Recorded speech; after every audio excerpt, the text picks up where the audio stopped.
What's up mga katupek? Welcome back sa aking travel vlog. Ito na ang episode 3 ng ating Northern Summer Adventure kung saan kwento ng pawis, biyahe, at saya ang bida. Bago ang lahat i-shoutout muna natin ang ating mga tropang ligaw. Nervy Flores from Catarman Samar, Guevara Rix from Iligan City, Baladad Mark at Angelo Gatchalian from Nueva Ecija at Renbert Flores from Parañaque City. Kung di ka pa nakasubscribe, alam mo na ang gagawin. Tara, simulan na natin to. Alas 5 pa lang ng umaga, gising na ako. 3 oras na lang ang biyahe papuntang Matnog at kailangan ko pa habulin ang first trip ng Roro. Kaya dali-dali akong nagayos ng gamit, check sa bag, check sa motor, walang dapat maiwan. Swerteng tanaw mula sa kwarto ko ang Bulkang Mayon, kahit madilim pa, kitang-kita na ang ganda niya. Kaya habang tinatali ko ang bag sa motor, in-enjoy ko na rin ang view. Solid to, pre.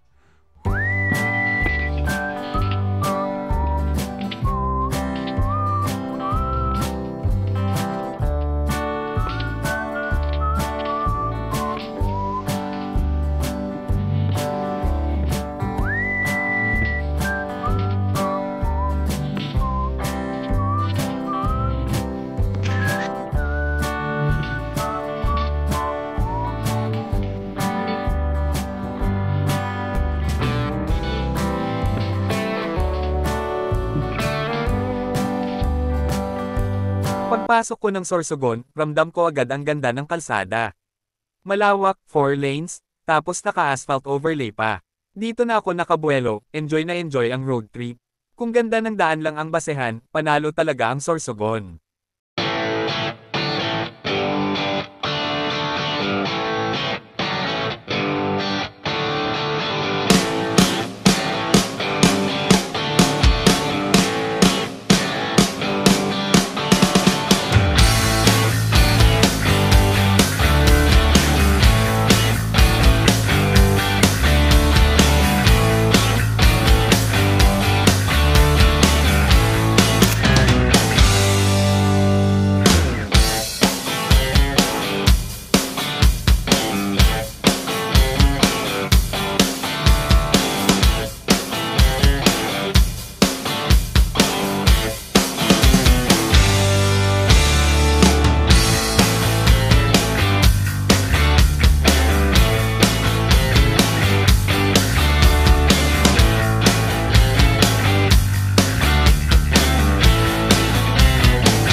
Habang binabaybay ko ang highway, nadaanan ko ang boulevard kung saan ang daming nagjogging at may nagzuzumba pa.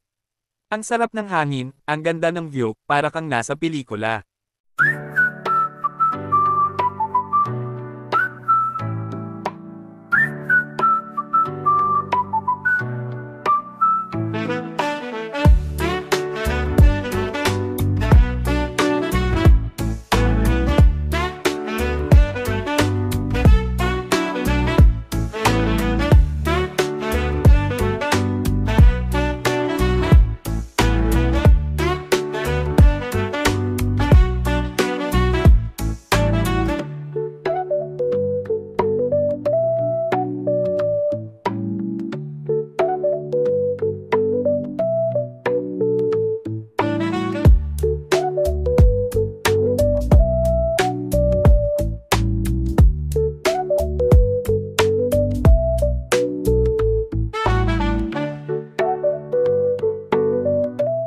Medyo nauhaw at medyo gutom na rin, kaya dumaan muna ako sa gasolinahan.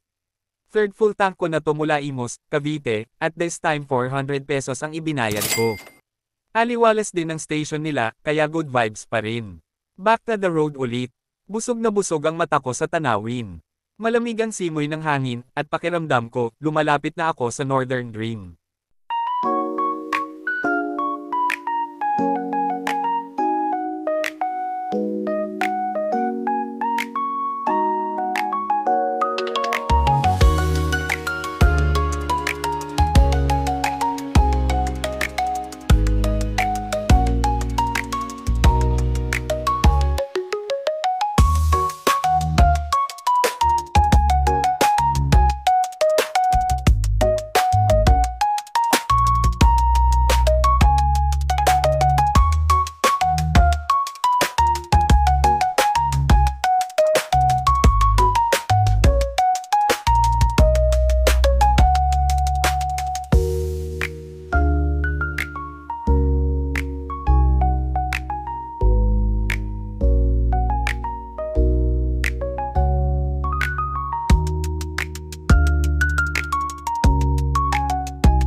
Maya-maya, may nadaanan akong checkpoint, unang hakbang para makasakay ng Roro.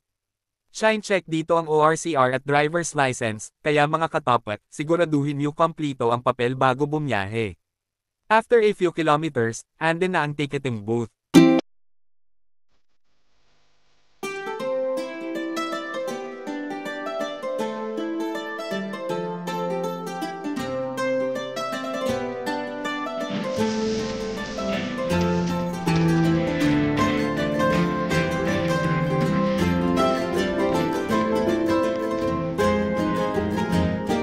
Window 1 tinanong kung motor o 4 wheels ang dala ko.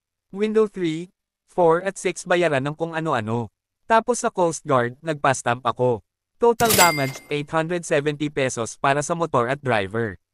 Aba, kaya pa, wag lang araw-araw. Nang kumpleto na lahat ng papeles, tinungo ko na ang port.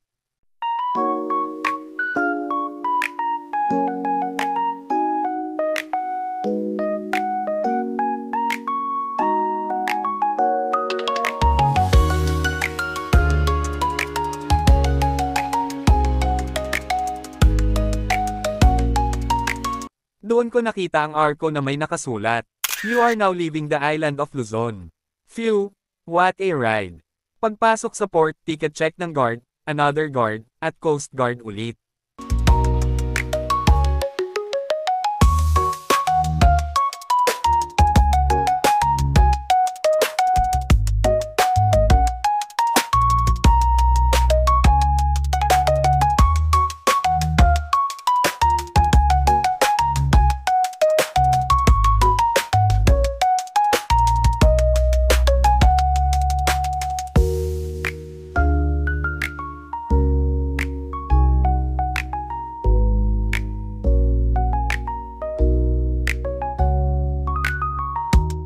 Sa wakas, nakasakay din ako sa Roro, at ako pa ang pinakaunang pasahero. Pinark ko agad ang motor sa baba, tapos aakyat na sana ako, pero syempre, hinarang muna ako ng ate sa taas, ticket check uli. Pagkatapos nun, hanap agad ako ng mauupuan, sabay kain at konting pahinga.